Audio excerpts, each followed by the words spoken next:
तो world war one जो फरीकैन थे वो दो थे, एक एलाइड पावर्स थे और दूसरे जो है सेंट्रल पावर थे। एलाइड पावर्स में जो है फ्रांस, ब्रिटेन, रशिया थे और इसके साथ साथ जापान, इटली ने भी इसको बाद में ज्वाइन कर लिया था। के अंदर आखिर में अमेरिका भी जो है वो कूद पड़ा था।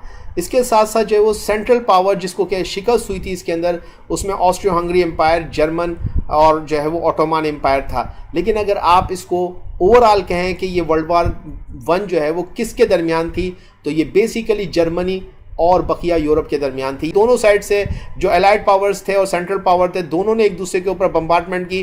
पूरा यूरोप जो है मट्टी का ढेर बन गया। दुनिया के जितने भी इंटेलेक्चुअल्स थे वर्ल्ड वॉर वन के बाद सर जोड़ के बैठे कि आखिर अब क्या होगा अगर ऐसी जंग मजीद आने वाले दिनों में हुई तो ये दुनिया जो है वो आने वाले दिनों में बचेगी नहीं। वर्ल्ड वॉर वन के बाद जो है लीग ऑफ नेशन का कयाम होता है और लीग ऑफ नेशन उसके खात्मे के बाद जो है यूनाइटेड नेशन ऑर्गेनाइजेशन का कयाम होता है, जहां से कि आज का हमारा मॉडर्न इंटरनेशनल लॉ वर्क करता है। एक कहते हैं कि यूरोप के अंदर वर्ल्ड वॉर वन के खात्मे के बाद मर्द कम पड़ गए, औरतें काम कर रही थी। वर्ल्ड वॉर वन की लोकेशन क्या थी? देखिए, वर्ल्ड वॉर वन की लोकेशन बेसिकली जो यूरोप थी, कर्सर घुमा रहा हूं, ये अफ्रीका है और ये इंडिया है। इसके अलावा भी एशिया के बहुत सारे मुल्क, इन यूरोपियन मुल्क की जो है वो कॉलोनीज थी, यानी कि इनके जेर हुकूमत थे।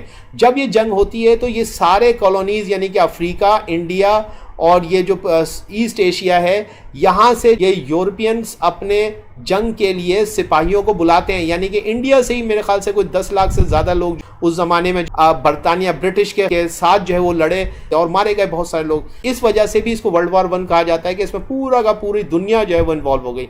जो ऑस्ट्रियो हंगरी एम्पायर, जो कि इस वक्त एक बहुत बड़ी सल्तनत थी, उसका जो शहजादा था वो बोस्निया जाता है, जहाँ पे के कुछ सर्बियंस छुपे हुए होते हैं और वो उसको असैसिनेट यानी कि किल कर देते हैं, उसकी बीवी को ही मार देते हैं, जिसकी वजह से ऑस्ट्रियो हंगरी एम्पायर डिमांड्स रखता है आप जो है वो हथियार डाल दें। इस जंग के अंदर 2.25 करोड़ आदमी मारा गया। तो वर्ल्ड वॉर वन के 4 मेन कॉजेज जो बताए जाते हैं हर किताब के अंदर, वो MAIN यानी कि militarism, alliance, imperialism and nationalism है। उस वक्त क्योंकि स्विस कैनाल जो इजिप्ट का इलाका था वो ब्रिटिशर्स के पास था, तो ऑटोमन एम्पायर ने कहा कि अगर हम स्विस कैनाल के ऊपर कब्जा कर लेते हैं तो यहाँ से बहुत बड़ी हमारी कामयाबी हो गई। लेकिन ऑटोमन एम्पायर स्विस कैनाल पे कब्जा करने में नाकाम रहे और उनको शदीद किस्म की जो है वो शिकस्त हुई और यूँ सल्तनत उस्मानिया का जो तकरीबन खात्मा वर्ल्ड वॉर वन के अंदर हो जाता है। अमेरिका की ये पॉलिसी थी कि वो किसी भी किस्म की यूरोप के मामलात में अमल दखल नहीं करेगा, सिर्फ ट्रेड करेगा। लेकिन अमेरिका इस जंग के अंदर शामिल होता है क्योंकि उसके एक पैसेंजर शिप के ऊपर जो है बम्बार्टमेंट होती है और ये बम्बार्टमेंट जर्मनी करता है। तो इस वजह से अमेरिका जर्मनी के ऊपर हमला करता है और यूं जो है वो रशिया और जर्मनी के दरमियान जो है वो ट्रीटी हो जाती है और यूं जो है वो जर्मनी अपनी हार मान के ट्रीटी ऑफ वर्सलीज के ऊपर जो है वो ये जंग अजीम का खात्मा होता है।